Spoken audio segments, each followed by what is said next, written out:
Welcome back to my YouTube channel Urdu mid talk with Abbas में।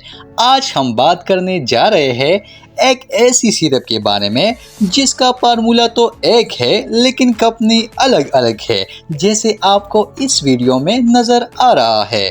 Coffer plus, coffer, कॉम्बिनाइल junior और कोफेब। आखिर ये syrup किस लिए दिया जाता है, इनका असल फायदा क्या है और सबसे ज़रूरी बात, क्या आपको पता है कि इनका ज़्यादा इस्तेमाल बच्चों के लिए ख़तरनाक हो सकता है। आज की इस वीडियो में हम ये सब डिटेल में जानेंगे और कुछ ऐसी बातें भी बताएंगे जो शायद आपने पहले कभी ना सुनी हो। तो वीडियो को स्टार्ट करने से पहले अगर आप हमारे चैनल पर नए हैं तो Urdu mid talk with Abbas को ज़रूर सब्सक्राइब करें ताकि ऐसी ही इंफॉर्मेटिव वीडियो सबसे पहले आप तक पहुंच सके। तो चलिए स्टार्ट करते हैं। बात करते हैं इसके फार्मूले और इस्तेमाल के बारे में। सबसे पहले सिरप बेसिक फार्मूला।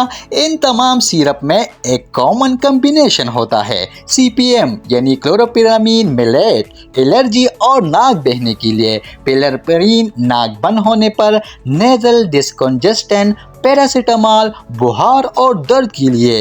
ये तीन चीज़ें मिलकर बनाती है एक पावरफुल कॉम्बिनेशन जो खास तौर पर कूल, फ्लो, एलर्जी और फीवर के लिए दिए जाते हैं।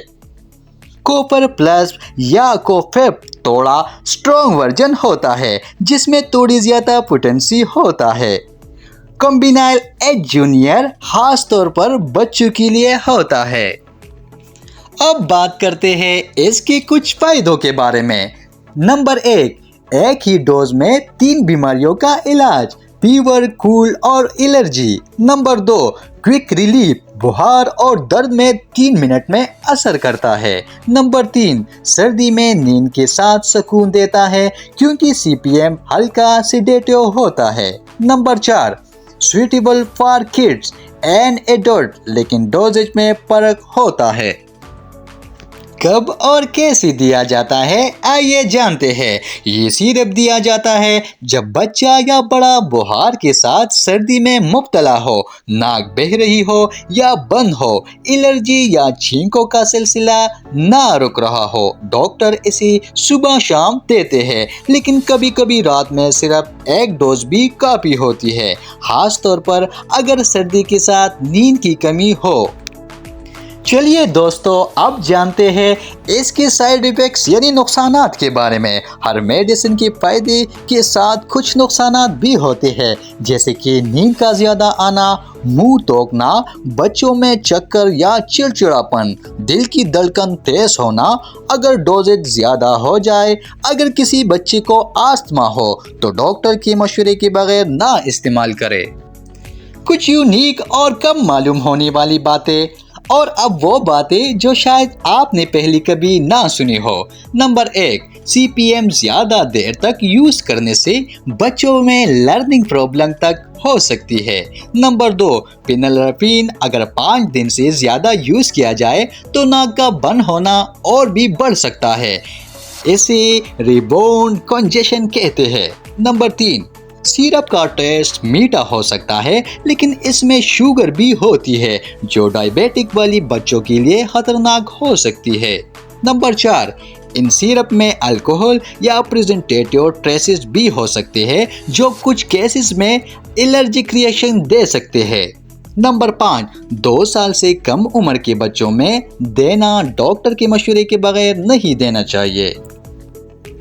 किन उम्र के अफराद इसे इस्तेमाल कर सकते हैं, आइए जानते हैं। कॉम्बिनाइल एच जूनियर या कोफर जैसे सिरप 6 महीने से लेकर 12 साल के बच्चों के लिए दिए जा सकते हैं, मगर सिर्फ डॉक्टर के कहने पर। एडल्ट के लिए कोफर या कोफर प्लस सेफ है, लेकिन डोजेज का ख्याल रखना ज़रूरी है। दोस्तों, ऐसी सिरप हर मेडिसिन स्टोर पर मिलती है, लेकिन उनका इस्तेमाल तभी सेफ होता है जब आप सही डोज और ड्यूरेशन जाने। अपने बच्चों को बिना मशवरे के मेडिसिन देना उनकी सेहत और भी खराब हो सकती है। तो गाइस ये थी आज की वीडियो। उम्मीद है आपको पसंद आई होगी। अगर आपको ये वीडियो पसंद आई हो तो हमें कमेंट सेक्शन में ज़रूर बताएं कि आप किस सिरप का ज़्यादा इस्तेमाल करते हैं। तो हमारे channel Urdu mid talk with Abbas और Facebook page Urdu mid talk with Abbas को ज़रूर सब्सक्राइब करें ताकि ऐसी ही इंफॉर्मेटिव वीडियो सबसे पहले आप तक पहुंच सके। Thank you.